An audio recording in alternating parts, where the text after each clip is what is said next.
Assalamualaikum warahmatullahi wabarakatuh. Perkenalkan, nama saya Muhammad Gilang Ramadan, NPM 1721020219 dari Lokal G, Hukum Tata Negara, Universitas Islam Negeri Bandar Lampung. Di sini saya akan menjelaskan materi dari Hukum Acara Peradilan Tata Usaha Negara, yaitu dasar-dasar peradilan tata usaha negara. Tujuan pembentukan peradilan TUN yaitu memberikan perlindungan terhadap hak-hak rakyat yang bersumber dari hak-hak individu dan juga memberikan perlindungan terhadap hak-hak masyarakat yang didasarkan kepada kepentingan bersama dari individu yang hidup di dalam masyarakat tersebut. Sebagai juga sarana untuk menyelesaikan konflik yang timbul antara pemerintah, badan atau pejabat TUN dengan rakyat, orang atau badan hukum perdata sebagai akibat dikeluarkannya atau tidak dikeluarkannya keputusan TUN. Dan juga sebagai sarana permunculan faktor kontrol yudisial yang efektif untuk mencegah terjadinya maladministrasi maupun berbagai bentuk penyalahgunaan wewenang. Berikutnya ada 4 pendekatan pembentukan peradilan tata usaha negara. Yang pertama itu pendekatan filosofis. Pendekatan filosofis, pengujian material secara bertingkat pada peradilan administrasi merupakan upaya untuk menjaga sinkronisasi implementasi norma-norma hukum yang secara hierarkis berakar dalam norma dasar. Yang kedua, pendekatan teoritis. Pendekatan teoritis, konsep Rechtsstaat menjadi landasan keharusan normatif bagi pembentukan lembaga peradilan administrasi sebagai pokok negara hukum. Yang pendekatan ketiga adalah pendekatan historis. Terdapat runtutan sejarah terkait regulasi pasal 138 ayat 1 maupun badan peradilan dan pada masa Hindia Belanda yang melatar belakangi keberadaan peradilan administrasi. Yang terakhir, yang keempat adalah pendekatan sistematikal.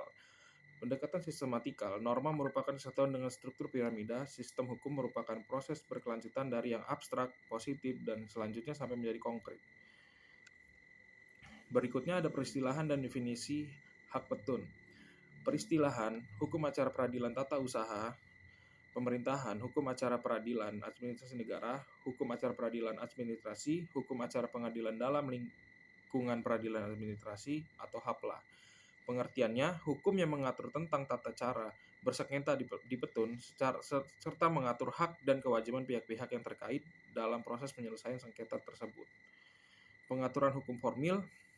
Secara teoritis, pengaturan hukum formal digolongkan menjadi 2 bagian. Yang pertama, ketentuan prosedur berperkara bersama-sama dengan susunan kompetensi dari badan yang melakukan peradilan hukum material dalam bentuk UU dan atau peraturan lainnya. Yang keduanya, ketentuan prosedur diatur tersendiri. Mengikuti pergolongan tersebut, maka UU nomor 5 tahun 1986, Undang-Undang nomor 9 tahun 2004 mengikuti kelompok yang pertama karena Undang-Undang Petun memuat hukum materi dan formil dalam satu UU. Hukum acara TUN dibuat dalam pasal 53 ayat 141, sisanya hukum material. Jadi proporsinya 56 pasal hukum material dan 89 pasal hukum formil atau hukum material diatur 38,7% dan formil 61,3%. Asas-asas peradilan tata usaha negara.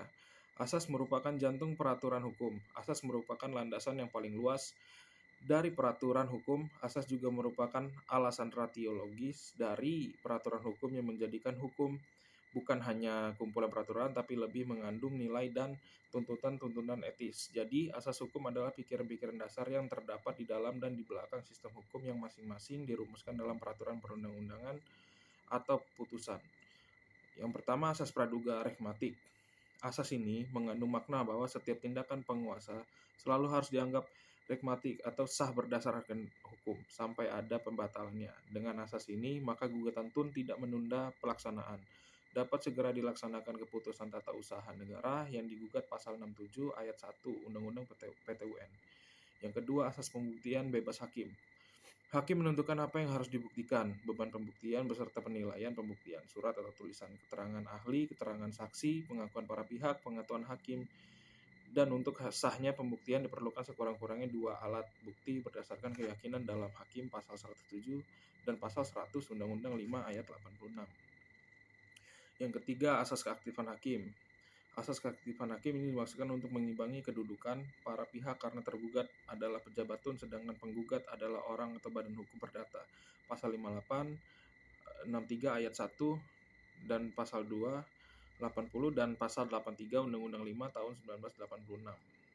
Asas putusan mengikat erga omnes.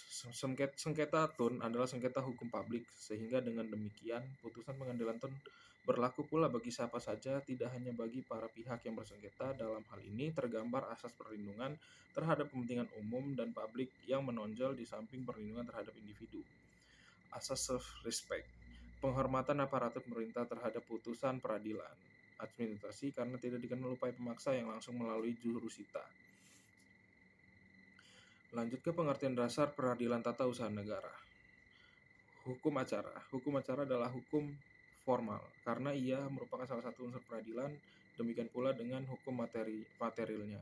Peradilan tanpa hukum material akan lumpuh sebab tidak tahu apa yang dijelmakan. Sebaiknya peradilan tanpa hukum formal akan liar sebab tidak ada batas-batas yang jelas dalam wewenangnya.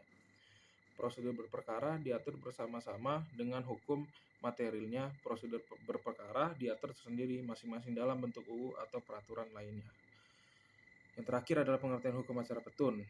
Yang pertama, rangkaian peraturan-peraturan yang memuat cara bagaimana orang harus bertindak satu sama lain untuk melaksanakan berjalannya peraturan hukum tun. Yang kedua, hukum yang mengatur tentang cara-cara bersengketa di peradilan tun, serta mengatur hak dan kewajiban pihak-pihak yang terkait dalam proses penyelesaian sengketa tersebut. Demikian materi yang bisa saya sampaikan, kurang lebihnya saya mohon maaf. Saya akhiri, terima kasih. Assalamualaikum warahmatullahi wabarakatuh.